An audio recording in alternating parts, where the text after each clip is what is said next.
మళ్ళీ ఇప్పుడు అక్కడ ఎందుకు వెళ్ళేది, ఇక్కడ ఎందుకు వచ్చింది చెప్పండి.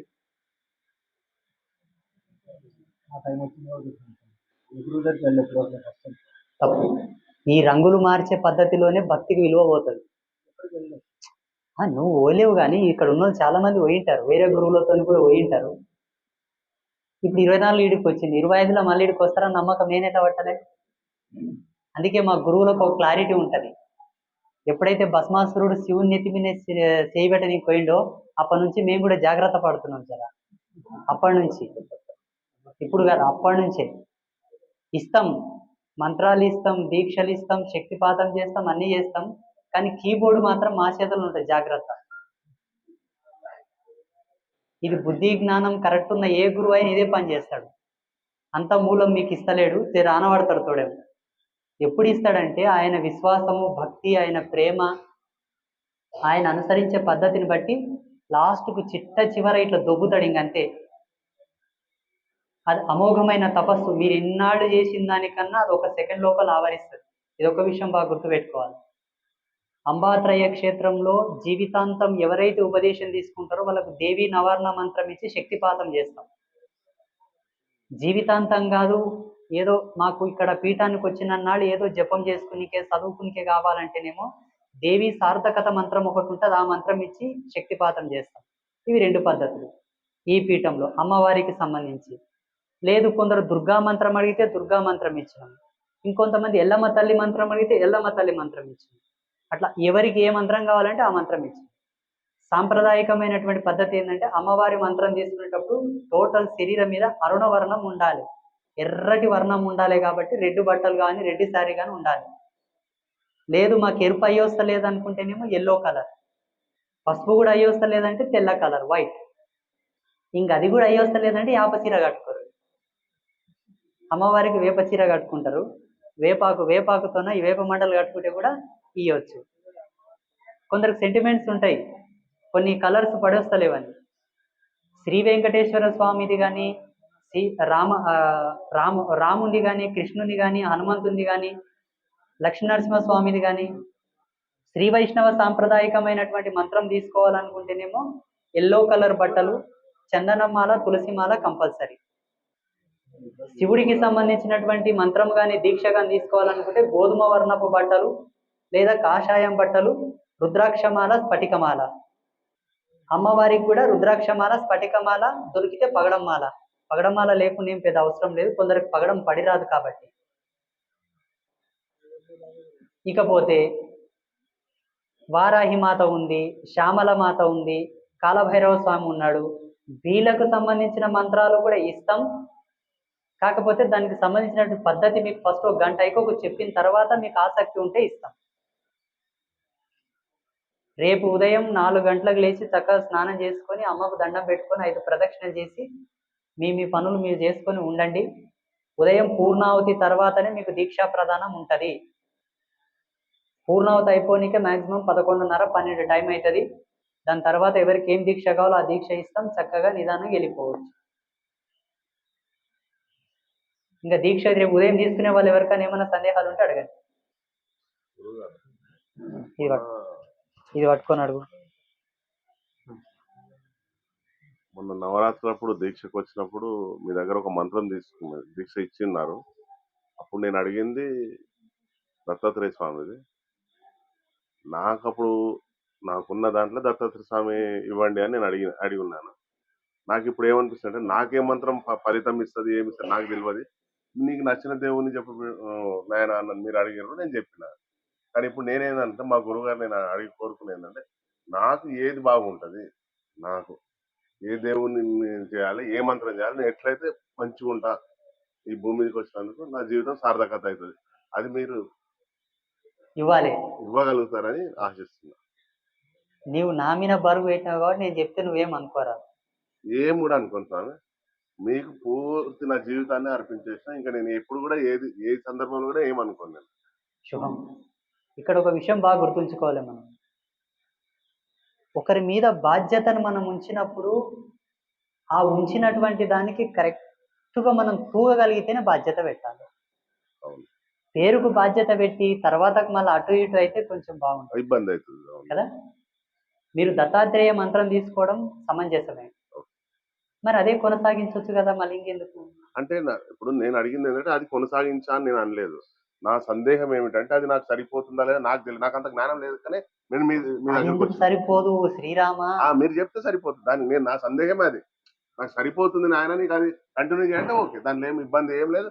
నాకు అది సరిపోదని కాదు నా ఉద్దేశం. ఇక్కడ ఉండే వాళ్ళకి అందరికీ సందేహ నివృత్తి కావాలంటే ఒక మాట చెప్తా.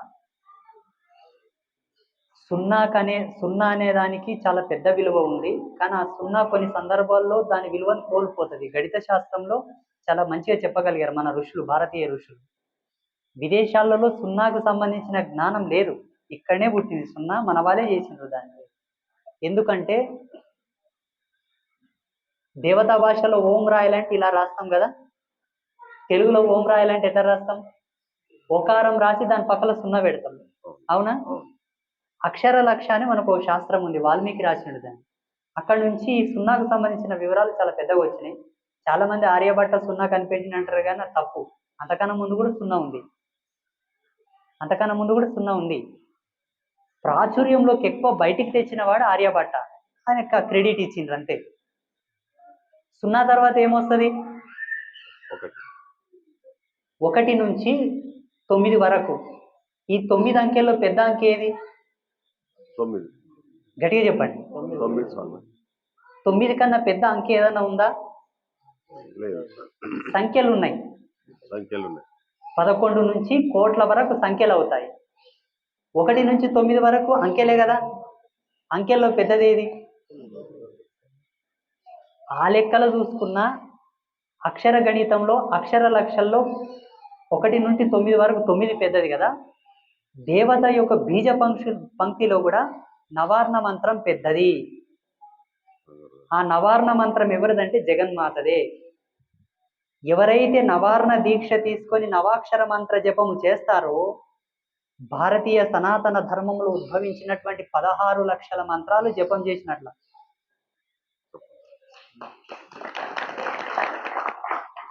16 లక్షల మంత్ర జపం చేసినట్టు, 16 లక్షల రకాల మంత్రాలు జపం చేసినట్టు, సమస్త దేవతలకు పూజ చేసినట్టు ఒక్క దేవీ నవార్ణ మంత్ర జపం చేస్తే. మంత్ర సామ్రాజ్యానికే పెద్దది దేవీ నవార్ణ మంత్రం. అజ్ఞానంగా తెలియకనే మేము అడిగినాం అప్పుడు అజ్ఞానం తెలియకనే అడిగినాం కదా. ఈ శరీరం నవద్వారములతో నిర్మాణం అయి ఉన్నది. ఈ దేహం నవావరణ స్థితితో నిర్మాణం అయి ఉన్నది. దేవీ పూజ కూడా నవార్ణ పూజ విధితో స్టార్ట్ అవుతుంది. మనకు నవగ్రహాలు ప్రామాణికమైనటువంటి ఛందస్సు లోపల జీవరాశిని నడిపిస్తూ ఉన్నాయి భూలోకానికి. ఎక్కడ చూసుకున్నా 9కి ఒక కేంద్రకమైనటువంటి స్థితి ఉంది. కాబట్టి దేవీ నవార్ణ మంత్రం తీసుకున్న వాళ్లకు వేరే మంత్రాలతో అవసరం లేదు. త్రిమూర్తులు సదా జపం చేసే మంత్రం ఏదయ్యా అంటే నవార్ణ మంత్రమే. అదే మంత్రం నేను కూడా రోజు జపం చేస్తాను. సర్వదేవతల పూజ చేయవచ్చు. ఉదాహరణకు చెప్తా చూడు. ఎట్లా అంటే ఒక లైట్ పట్టుకొని లాంతర్ పట్టుకొని నువ్వు ఎక్కడన్నా ప్రయాణం చేయవచ్చు.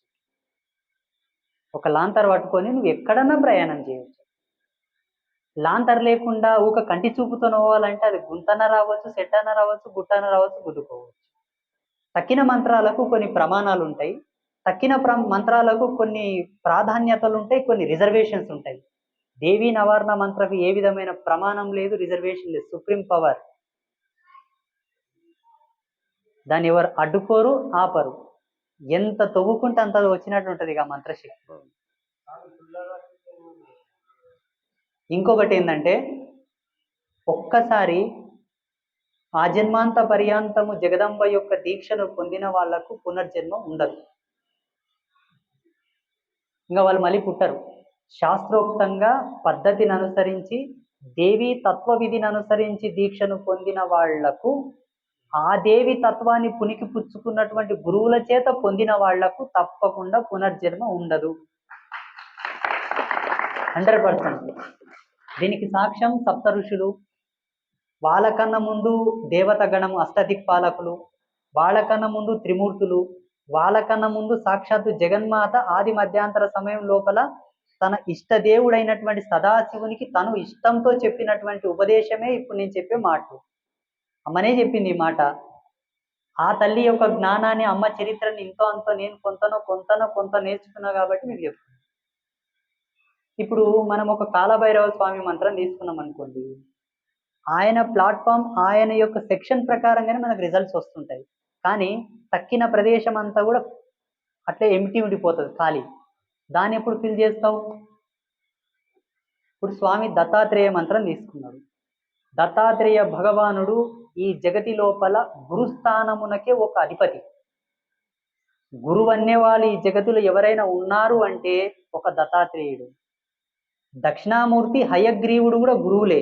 వాళ్ళు దేవకాంచన దేవధర్మానికి అనుసరించి గురువులు.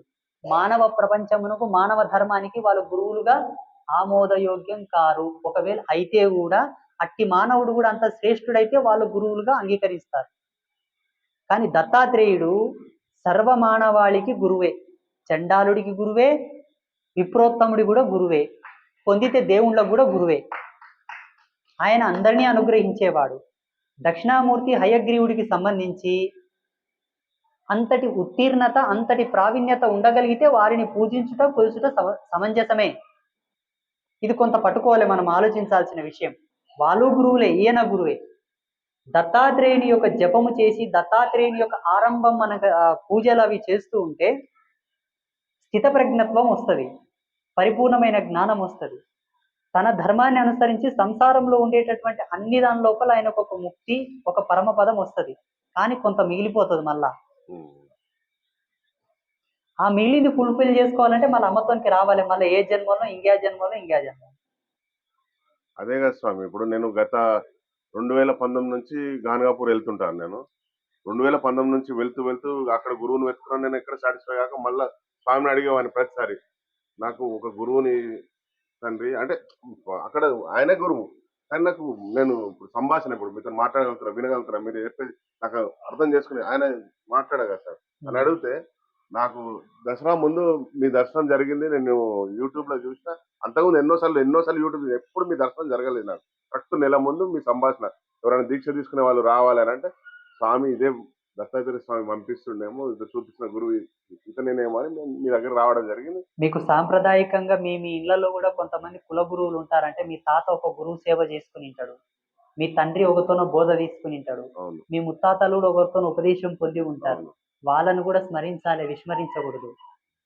అంటే వాళ్ళతో పోయి ఎప్పుడో నెలకో 2 నెలలకో సంవత్సరానికి పోయి దర్శనం చేసుకోవాలి. వీలైతే వాళ్ళని స్మరణకు కూడా తెచ్చుకోవాలి. అంత ఈజీగా వాళ్ళని వదిలిపెట్టకూడదు. ఈ విషయం కూడా బాగా గుర్తుపెట్టుకోండి.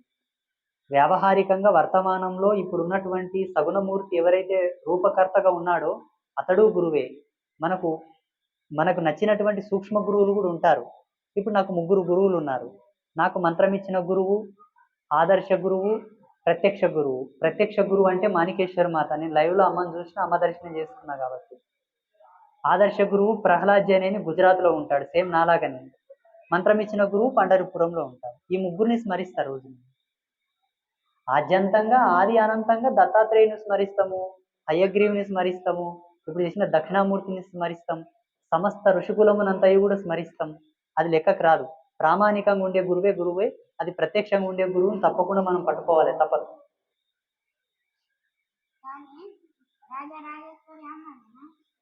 రాజరాజేశ్వరి అందరికన్నా పెద్దమ్మ. ఇంతకుముందు మీరు ఏం అడిగితే కదా రెడ్డి గారు, దీక్ష గురించి ఏమంటారు కదా. ఏ దీక్ష తీసుకున్నా ప్రధానమైన నియమాలు 3 ఉంటాయి. తప్పకుండా ఒక మంత్రాన్ని స్మరిస్తున్న వ్యక్తికి తన శరీరంలో కొన్ని అద్భుతమైనటువంటి మార్పులు, అద్భుతమైనటువంటి అనుభవాలు కలుగుతూ ఉంటాయి. అనుభవాలకు అనుగుణంగా ఆయన ఏం చేయాలంటే, సూర్యోదయం కన్నా ముందే లేచి స్నానం చేయాలి. రోజు తలస్నానం చేయాలని ఏమి లేదు. శాస్త్రంలో సోమవారం, బుధవారం, శనివారం తప్పకుండా తలస్నానం చేయాలి. మిగతా వారాల్లో చేయకుండా అవసరం లేదు. ఒకవేళ మా కులదేవత అమ్మవారు మంగళవారం, శుక్రవారం చేయాలనుకుంటే శుభం, చేయొచ్చు. ఏదన్నా పండగలు, ఏమైనా నోములు, జాతరలు, ఉత్సవాలు జరుగుతున్నాయంటే అప్పుడు ఏ నియమాలు లేవు, ఎప్పుడన్నా చేయొచ్చు. ఆదివారం చేయొచ్చు, మంగళవారం చేయొచ్చు, ఎప్పుడన్నా చేయొచ్చు. కానీ ఏవి లేవు, ఒక క్యాజువల్గా చేస్తున్నట్టే సోమవారం, బుధవారం, శనివారం మాత్రమే తలస్నానం చేయాలి.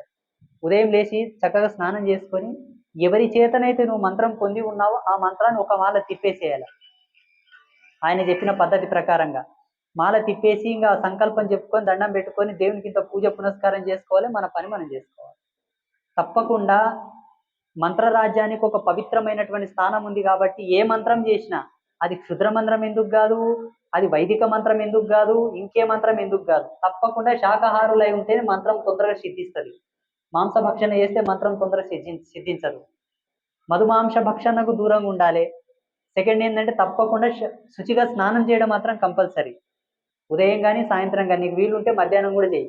3 పూటలు స్నానం చేయి, 3 పూటలు జపం చేయి. వీలైతే 2 పూటలు చేయి. ఆ 2 పూటలు కాలేదంటే 1 పూట చేయి.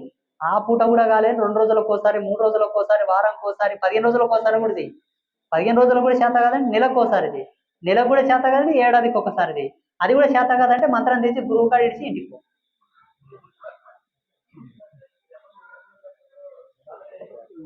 మంత్ర జపానికి బ్రహ్మచర్యం ఏమైనా పాటించాల్సింది?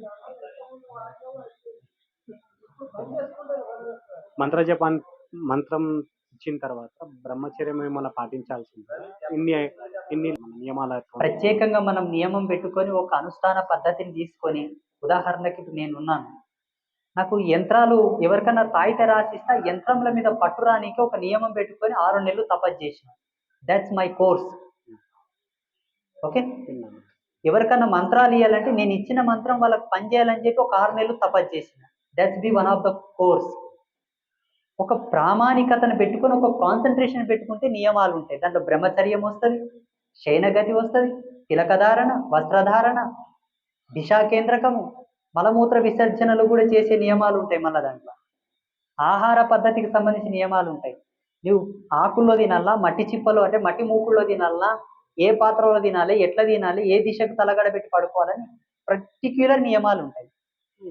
ఏవీ లేవు. జన్మ సార్థకత పొంది జీవితం సాఫల్యం కావాలి, లైఫ్ అచీవ్మెంట్ కావాలనుకుంటే సర్వసామాన్యమే. పెద్ద నియమాలు ఏం లేవు దానికి. గృహశాస్త్రంలో ఇవన్నీ వీలు కావు కదా. గృహస్థులకు సర్వసామాన్యమైన నియమాలే ఉన్నాయి మంత్రశాస్త్రం. ఓ పీకల దాకా ముంచినవైతే ఏం లేవు.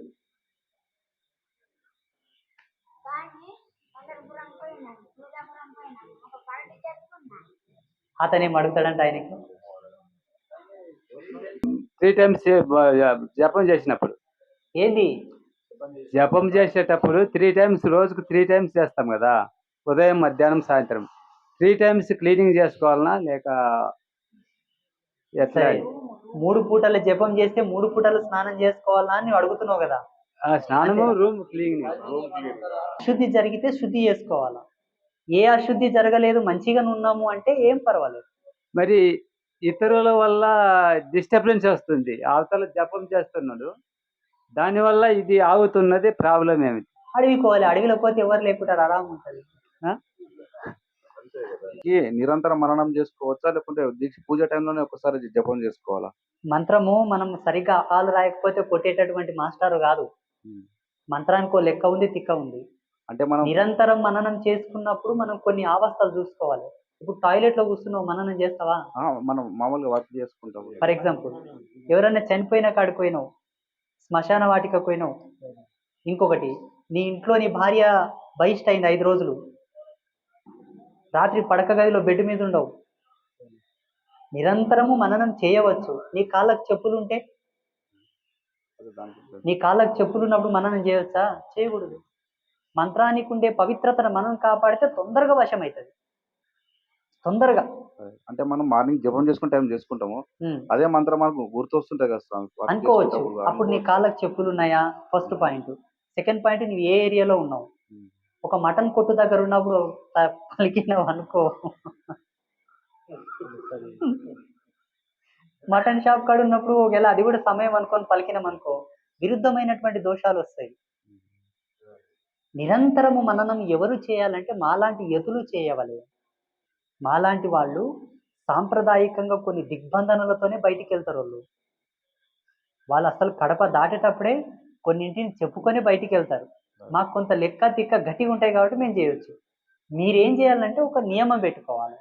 నా ఇంట్లో ఉన్నా, నా గదిలో ఉన్నా, నా గది శుభ్రంగా ఉంది, పొద్దడు స్నానం వాళ్ళు లేదు. నా ఆఫీస్లో ఉన్నా, కాళ్ళకు చెప్పులు లేవు, కుర్చీ మీద కూర్చున్నా, ఏదో రాస్తున్నా, స్మరించవచ్చు. కారులో పోతున్నావు సృష్టిగా, ఒక పిచ్చి పిచ్చి పాటలు పెట్టుకునే బదులు మంత్రాన్ని స్మరించుకుంటూ పోవచ్చు, కాళ్ళకు చెప్పులు లేకుండా. ఓకే, ఒకవేళ మూత్రం చేసినావు, కాళ్ళు చేతులు కడుక్కొని శివనామ స్మరణ చెప్పి 3 సార్లు నీళ్లు చల్లుకొని కళ్ళకు కత్తుకుంటే అయిపోయి శుద్ధి. మల విసర్జన చేసినావు తప్పకుండా స్నానం చేస్తే గాని ఆ మంత్రాన్ని మననం చేయాలి. ఇంకొకటి, ఈ వస్త్రం ఏదైతే మనం ధరించుకున్న వస్త్రంతో గనక మల విసర్జన చేస్తే నీవు గడుకున్నట్టే దాన్ని కూడా పిండాలి, తప్పదు. మూత్ర విసర్జనకి ఏం అవసరం లేదు. ఎలాగో నీ ప్రేమిని ఉన్నప్పుడు శివనామస్మరణతో ప్రోక్షణ చేసుకుంటావు కదా, అయిపోతుంది. అట్లా అయితే సౌందర్య లహరిలో శ్లోకాలు ఉంటాయి కదా స్వామి, ఆ మంత్రాలుగా జపం చేసుకోవచ్చా? సౌందర్య లహరిలో ఉండేటటువంటి ప్రతి అక్షరం ఒక అద్భుతం. ఒక్క అక్షరం చదివినా ముక్తి వస్తుంది. ఒక శ్లోకం విడిదిగా కాకుండా ఒక్కొక్క అక్షరం తీసుకొని చదివినా దానివల్ల గొప్ప రిజల్ట్ ఉంటుంది. మంత్రంగా జపం చేసుకోవచ్చు. చేయొచ్చు. ఏ నుండి ఏడికి తీసుకోవాలనేది అవగాహన కూడా ఉండాలి. మళ్ళీ అది తెలిసిన వాళ్ళని అడిగి తీసుకొని చేయాలి. ధన్యవాదాలు. మైక్ తీసుకో. ఎవరికన్నా నిద్ర వస్తే పడుకోండి, గురువు ముందల ఊరికితే శని వస్తుంది చూడు. అమ్మవారు చూస్తుంది, ఏం ఓ పాటికోడు వాగుతుంటే నిద్రపోతున్నారా అంటది అమ్మ. చక్కగా పోయి పడుకోండి ఆడ, లేదా ఇటు పక్క పడుకోండి, ఈడ వండుకోండి, ఇదంతా పడుకోండి, ఈయన కూడా వండుకోండి. ముక్తి అంటే ఒక విధానాన్ని అనుసరించి కొన్నాళ్ళు వరకు నేను ఒక ధర్మంలో ఉంచేది. మోక్షం అంటే ఏ ధర్మం లేదు, ఇంకా మళ్ళరావు తిరగరావు, ఇంకదంతే. నీవు నీవే కానీ లేకుంటావు. మోక్షం అంటే ఇంకా ఫైనల్ స్టేజ్, అది ఉండవలసినతో ఉంటావు, ఇంకా మళ్ళా రావు, ఏడికి పోవు ఇంకా. ముక్తి అంటే కొంతవరకు ఉంటావు, మళ్ళీ వస్తావు.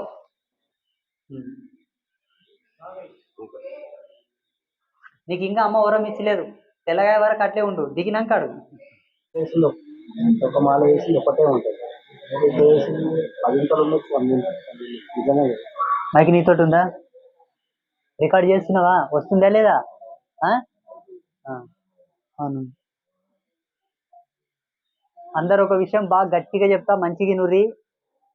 ఎవరైనా నిద్రపోతే లేపు రా, పక్క మీద ఎవరైనా నిద్రపోతే చూడు జరా.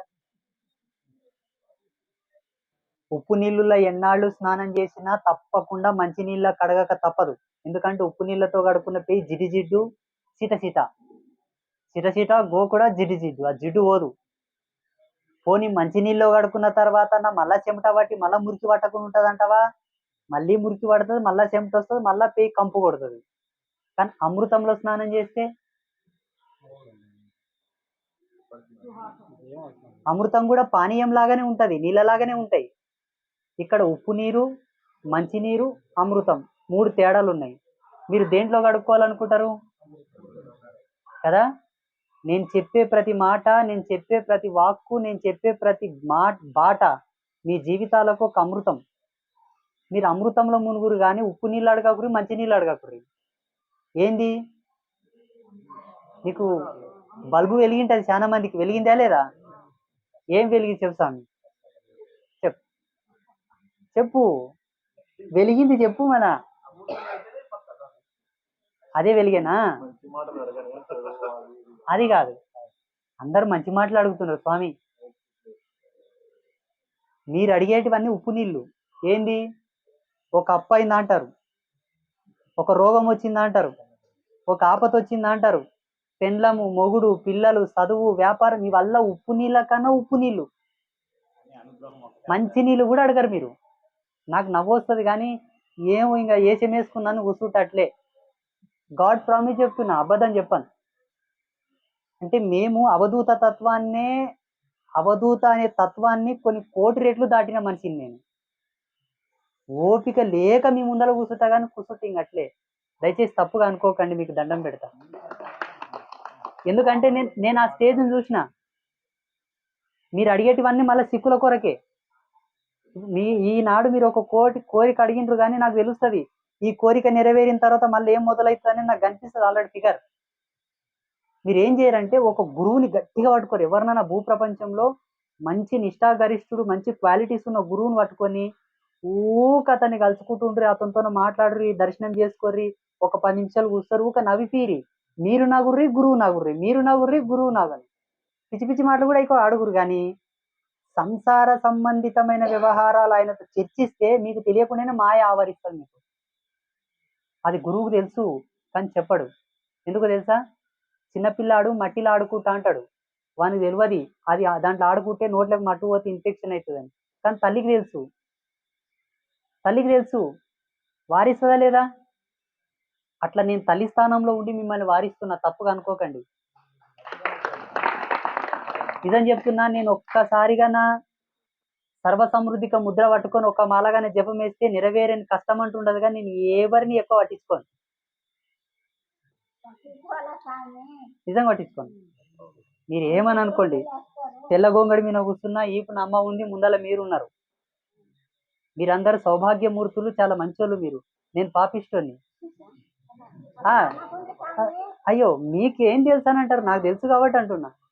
కానీ నేను అమ్మకు ఒకటే మాట చెప్తాను, అమ్మ పలానా మనిషి వచ్చిండు అనుగ్రహించు. నేనేసుకొని జపం చేసి ఓ చేయాలంటే నాకు తెలుస్తుంది అది ఫిగర్ ఏందని, డైమెన్షన్ మొత్తం కనిపిస్తుంది డిస్ప్లే. అమ్మా, అందుకే మీరు ఒకటి ఏం చేస్తే దాస్యం శరణాగతి. దాస్యం శరణాగతి అంటే అదేంది? అమృతం. అమృతంలో మునిగిన తర్వాత ఏమైతుందంటే తరతరాలు ఓడని పువ్వు నీ వంశంకి పడుతుంది, తరతరాలు ఓడని పువ్వు నీ వంశంకి పడుతుంది. మీరు పిల్లల్ని కంటుండరు కానీ ఆయుష్ ఇస్తుండలేరు, పిల్లల్ని కంటుండరు కానీ ఐశ్వర్యం ఇస్తుండలేరు, పిల్లల్ని కంటుండరు కానీ బుద్ధి జ్ఞానం ఇస్తుండలేరు, ఒక పందులు కన్నట్లుగా అంటున్నా. ఐఎమ్ సారీ, ఏం అనుకోకండి. అంటే ఇప్పుడు మీరు ఇక్కడ ఏం పట్టుకోవాలంటే, ముక్కోటి దేవతలు ఉండగా మీలాంటి తాపసులు ఉన్నాం కూడా అటువంటి ఒక్క కొడుకున్న ఆ గర్భకోశాన్ని కాపాడలేకపోయినరా, ఆ గర్భశోకాన్ని ఆపలేకపోయినరా, ఆ ఒక్క ప్రాణం బ్రతికిస్తే భూమికి ఏమన్నా నిలిచి పడుతుండేనా? నన్ను అడగండి, అడగండి, ఎవరన్నా అడుగురి. సేమ్ నాలాగని అడుగు, కావును కదా, నాలాక అడుగు. ఇన్ని కష్టాలు ఎదురైతున్నాయి కదా స్వామి, ఎందుకు కాపాడలేకపోతారు? ఆ తల్లి నిండుగా ఉన్నప్పుడు ఎందుకు ఇంతమంది ఫ్యామిలీకి ఇంతమంది మేము వచ్చి కూర్చున్నామంటే మాకు బాధలు ఉన్నందుకే కదా, మా పనులను వదిలేసి కూర్చున్నాం. మీరు ఎందుకు కాపాడలేకపోతున్నాం? మేము ఎక్కడ తప్పు చేస్తున్నాం? ఒక కంపెనీకి సంబంధించినటువంటి వర్క్ కరెక్ట్ మనం నిర్వహిస్తేనే మేనేజర్ మనకు చెక్కో బిల్లో రాసిస్తాడు. నేను ఏం చేయను, ఇంట్లో అనుకుంటా పోయి నాకు డబ్బు అంటే ఇస్తాడా? ఎందుకు ఇయ్యాడు? అందుకే శాస్త్రంలో కొన్ని మనకు సంసారికులకు మంచి నియమాలు, సరళమైనవి, సులువైనవి చాలా అద్భుతంగా పెట్టిండ్రు. ఫస్ట్ అవి పట్టుకుంటలేం మనం. అతకని కాడ పోయి అయస్కాంతం అతికిస్తా అంటే అతుకుతుందా? ఇనుముకు పెడితేనే అతుకుతుంది. ఇక్కడ మనం పట్టుకోవాల్సింది ఏంటంటే, మృకండ మహర్షికి సంతానం లేదు. ఆయన రాత ప్రకారంగా పోయిన జన్మలు చేసిన పాపంకి ఈ జన్మల పిల్లలు ఉట్టరారు. కానీ ఋషులకు లెక్క ఉంటుంది, ఏంటంటే చెప్పున్నా, వాళ్ళ తపస్సు పరిపూర్ణం కావాలంటే తప్పకుండా ఒక స్త్రీ మెళ్ళ 3 ముళ్ళు వేస్తేనే వాళ్ళ తపస్సు పరిపూర్ణమవుతుంది. అక్కడ కాకుండా వాళ్ళు నిర్యాణం చెంది మళ్ళీ ఉత్తర జన్మ లోపల మళ్ళీ వేరే చేసుకోవాల్సి వస్తుంది. అందుకే పెళ్లి చేసుకుంటారు. పెళ్లి చేసుకున్నాక ఆయనకు తెలుస్తుంది, నాకు పిల్లలు అయితే లేరు, నేను ఇట్లే ఉంటాను. కానీ పెళ్లి చేసుకున్నాక పిల్లలు కాకుంటే కూడా వాళ్ళకు ముక్తి లేదు, మోక్షం లేదు. ఋషులకు సంతానం కావాలి, తపస్సు చేస్తాడు, బ్రహ్మదేవుడు ప్రత్యక్షమవుతాడు. ఏమయ్యా నీకు సంతానం లేదని తెలిసి కూడా తపస్సు చేస్తున్నది ఎట్లా అనుకున్నావు అంటాడు. ఏ శాస్త్రం, ఏ ధర్మం, ఏ తపస్సు, నాకు పుత్ర సంతానం కలగాలి, అట్లయితే లేస్తా, లేకపోతే పో అంటాడు. తాపసుల యొక్క తపస్సుకు దేవుడు కూడా బెదురుకోవాలి, తప్పదు. ఇంకా గతి లేక ఇస్తా అంటాడు, కానీ దానికో లిటికేషన్. గొడ్డోడవని అనిపించను, పిల్లల్ని ఇస్తా, కానీ తొందరగా చచ్చిపోతాడు చూడు. లేదు ఇస్తా, లోక కంటకుడు, లోకంలో ఇంకా అందరితో ఉసురేసుకునే పిల్లల్ని ఇస్తా, ఏది కావాలో సెలక్షన్ చేస్తా అంటాడు. బుద్ధిమంతుడు అయిపోకో కొన్ని రోజులు ఉన్న సార్ నాయన, మనీతో ఇచ్చింది ఏం అవసరము, బుద్ధిమంతుని అంటాడు. సదాస్తనుడు ఆయన మాయమైపోతాడు, మార్కండేయుడు పుడతాడు. చెప్పు, మార్కండేయుడు అని నామకరణం. పెరిగి పెరిగి కరెక్ట్ 11వ ఏట దాటి 12వ ఏట పడతాడు. ఇంకా ఆయనకు తెలుస్తుంది అప్పుడు చచ్చిపోతాడని. ఏం చేయాలా? పుట్టకున్నా ఎట్లా నుండే, పుట్టింత పెద్దగైన కొడుకుని ఎట్లా చంపుకుంది దేవుడా అని దీనికి ఒక పన్నాగం వేయనికే ఆలోచన చేస్తాడు. నారదుడు వస్తాడు. నారదుడు ఏమంటాడంటే, ఏమయ్యా ఇంత పెద్ద తాపసివి, గంత చిన్న విషయం గురించి ఇంత ఆలోచన చేస్తావా అంటాడు. అప్పుడు మృకండు ఏమంటాడంటే, ఏమి నారదా, ఇది చిన్న విషయమా, వస్తుంది కాలపాశం, ఇది చిన్న విషయం అంటావేంది అంటాడు. నారదుడు నవ్వుతాడు, ఆయన బ్రహ్మర్షి దేవర్షి కాబట్టి. ఏమి లేదు, 1001 మంది ఋషులను విలువు, అందరూ మంచి తాపసులై ఉండాలి, మంచి దిట్టలు, మంచి పవర్ఫుల్ పర్సన్స్ అయి ఉండాలి. ఒక అల్లా తాపసులను విలువ 1008 మందిని విలువు, తృప్తిగా భోజనం పెట్టు, అందరి కాలమైన పడే అందరిని దీర్ఘాయుష్మాన్ భవానమన్ అటనా ఏమైతుంది? ఏమయ్యా, బ్రహ్మజ్ఞాన సంపన్నులైనటువంటి తాపసుల యొక్క దీవెన వృధా అవుతుందా? నీవు ఈ పని చేయంటాడు. లక్షణంగా ఒక వారం రోజులు అది జరగబోతుందన్న ముందు అందరిని పిలిపిస్తాడు, తినబెడతాడు, కడుపు నిండి డేవ్ అనే వరకు తినబెడతాడు, కలవిన దొబ్బుతాడు. అందరు దీర్ఘాయుష్మాన్ భవ దీర్ఘాయుష్మాన్ భవ దీర్ఘాయుష్మాన్ భవ. 1008 మంది తాపసుల యొక్క ఆశీర్వాదం యమపాశాన్ని ఎదుర్కొంటది. ఈయన మృత్యుంజయుడు అవుతాడు, ఇప్పటికి చిరంజీవి. ఏ సమస్యకైనా పరిష్కారం ఉంది భూమండలంలో. పరిష్కారం లేని సమస్య శివుడు పుట్టిస్తలేడు. మందు లేని రోగం కూడా పుట్టది. పుండు పుట్టిందంటే మందు ఉంది, సమస్య ఉందంటే పరిష్కారం ఉంది. ఎట్లా మనకు దొరుకుతావంటే, ఇక్కడ మృకండ మహర్షికి నారదుడంతటి బ్రహ్మర్షి వచ్చి సలహా ఇయ్యడానికి కూడా కారణం ఏంటంటే ఆయన ఈపున పుణ్యం ఉంది, ఆయన ప్రేమలో సత్యం ఉంది, ఆయన ఒక మంచి తాపసి కాబట్టి ఆయన ఒక రూటు దొరికింది, ఆయన ఒక మార్గం. పుణ్యాత్ములకు మాత్రమే దొరుకుతాయి. ఆ కాస్త ఎంట్రికంత పుణ్యం లేకపోయినా మార్గాలు క్లోజ్ అయిపోతాయి, ఉన్న మార్గాలు కూడా మూసుకుపోతాయి. పక్కనే ఉంటది రెమెడీ, ఔషధం పక్కనే ఉంటది, కానీ మన కంటే పడతలేదు కర్మ. అంతే, ఎక్కడ తిప్పి చూసుకున్నా మీదంతా మీ నెత్తి మీనే ఉంటది స్వామి. అంతే కాదా? మంచిగా మార్కులు రాస్తేనే పాస్ చేస్తాడా, కచ్చిపిచ్చి రాస్తే పాస్ చేస్తాడా? ఎవరు పాస్? నీవే చేస్తావా? సార్ టీచర్ గురు దీక్ష తీసుకున్నా, మంత్ర దీక్ష తీసుకున్నా, మంత్రాన్ని మీ జ్ఞానంతో పోల్చుకోకండి. నేను జపం చేస్తున్నా నాకు ఏమవుతుందని ఆశ పెట్టుకోకండి. మంత్రం మీద ఆశ పెట్టుకున్నారంటే దాని గురి ఇంకోలాగా అవుతుంది.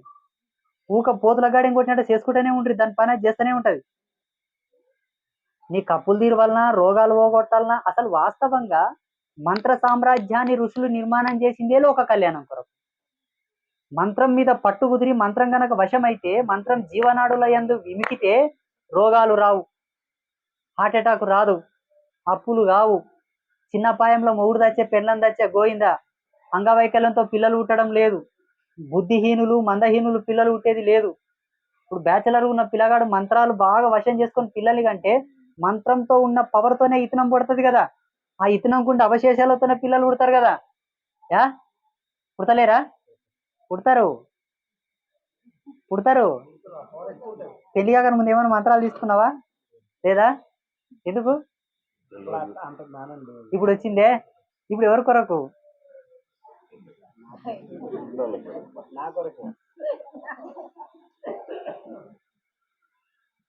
ఇంకొక విషయము, మనకు డాక్టరేట్లు ఇస్తారు, అవార్డులు ఇస్తారు, రివార్డులు ఇస్తారు, పద్మభూషణ్, పద్మశ్రీ, నోబెల్, రకరకాల పురస్కారములు మానవుడు నిర్మాణం చేసుకున్నాడు, ఆయా అర్హతను బట్టి, ఆయా టాలెంట్ని బట్టి కదా.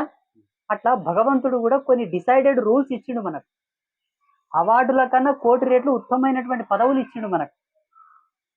ఆ పదవుల యొక్క మూలం గురువుతోనే దొరుకుతుంది. శాస్త్రంలో గ్రంథస్థమై ఉన్న చిక్కుముడి మీకు అర్థం కాదు. చాలా మంది బుక్కులు చదివి మంత్రాలు నేర్చుకుంటున్నారు, బుక్కులు చదివి పూజలు నేర్చుకుంటున్నారు. అబ్బా, మీకన్నా తెలివి మంతులం మేము. రాస్తాం కానీ తాళం చేయి మాత్రమే పెట్టుకుంటాం.